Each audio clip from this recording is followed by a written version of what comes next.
Mustafa Khamenei का बयान कोई भी सुनेगा तो यही कहेगा कि युद्ध रुकने वाला लग नहीं रहा, क्योंकि वो भयंकर बदला लेने की कसम खाकर बैठे हैं। मुस्तफा खामनेई के बारे में यह भी ध्यान रखिए कि इसी युद्ध में मुस्तफा अपने पिता, पत्नी, बहन सब गवा चुके बॉस।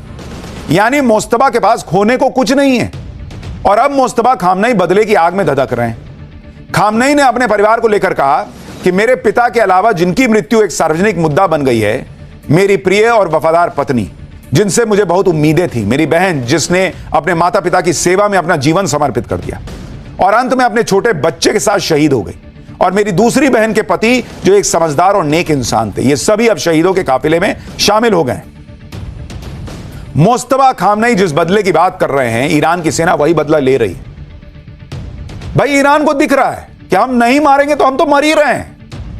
अगर मारते रहे, अगर लड़ते रहे तो शायद दुनिया इसमें पिसेगी तो लोग आएंगे रोकने के लिए। इधर ट्रंप अमेरिका में जीत का दावा कर रहे थे, उधर ईरान ने समंदर में अमेरिका का ऑयल टैंक ही फोड़ दिया। आप तस्वीर देखिए, डोनाल्ड ट्रंप कह रहे हैं नाचते हुए कि हम जीत गए, ये जीत की निशानी है, तुम्हारा टैंक फोड़ दिया, टैंकर फोड़ दिया ईरान ने। ईरान ने दावा किया है कि अमेरिका के ऑयल टैंकर सफेसी विष्णु पर हमला किया है उसने। अमेरिकी स्वामित्व वाले इस शिप का मार्शल आइलैंड के झंडे लगा।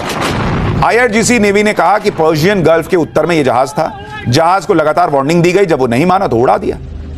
दावा है कि ईरान ने सुसाइड बोट से जहाज को उड़ाया है। सुसाइड ड्रोन तो सुने थे, लेकिन अब ये सुसाइड बोट क्या है भाई? ईरान ने कौन सा नया हथियार निकाल लिया, उसकी डिटेल भी आपको बताऊंगा। ईरान ने समंदर में कैसे अमेरिका के कमर्शियल जहाज को उड़ाया वो आपको बताता हूं। ईरान ने कामिकाजे बोट से हमला किया, इसे सुसाइड बोट कहा जाता है। इस बोट पर बारूद लदा होता है और यह ऑटोमेटेड नाव है। जैसे ड्रोन को आप उड़ाकर फोड़ देते हैं किसी को, वैसे ही इसे भी टारगेट की तरफ छोड़ दिया। नाव चला जा रहा, जाकर टकराया, फट गया। ईरान अपने नए हथियारों से चौंका रहा है, कभी सुसाइड ड्रोन, कभी सुसाइड बोट, कभी बारूदी सुरंगें। ईरान लगातार अपनी ताकत दिखा रहा है, हर दिन नए नए हथियारों के वीडियो जारी कर दे रहा है।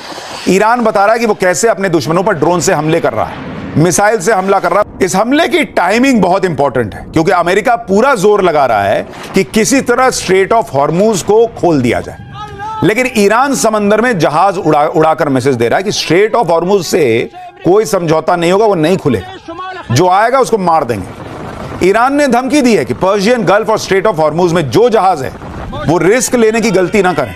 ईरान ने कहा है कि कोई भी नुकसान का जिम्मेदार अमेरिका होगा।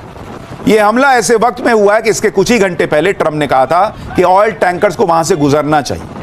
ट्रंप ने कहा कि उन्हें लगता है कि स्ट्रेट ऑफ हॉर्मुज में फंसे जहाजों को वहां से गुजरना चाहिए। ट्रंप कह रहे हैं कि एक ही रात में अमेरिका ने ईरान की सारी माइनर्स शिप को उड़ा दिया है, माइनर शिप को।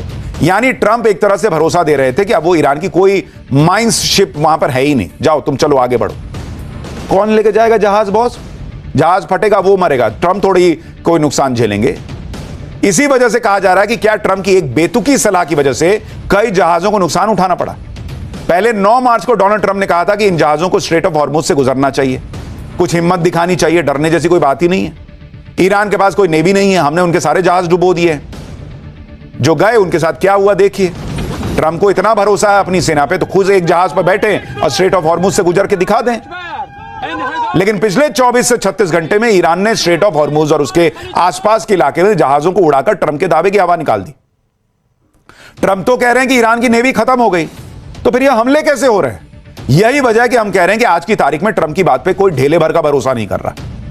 ट्रंप तो यह भी कह रहे हैं कि अगर स्ट्रेट ऑफ हॉर्मुज से तेल की आपूर्ति पर ईरान रोक लगाता है तो 20 गुना ज्यादा ताकत से हमला करें।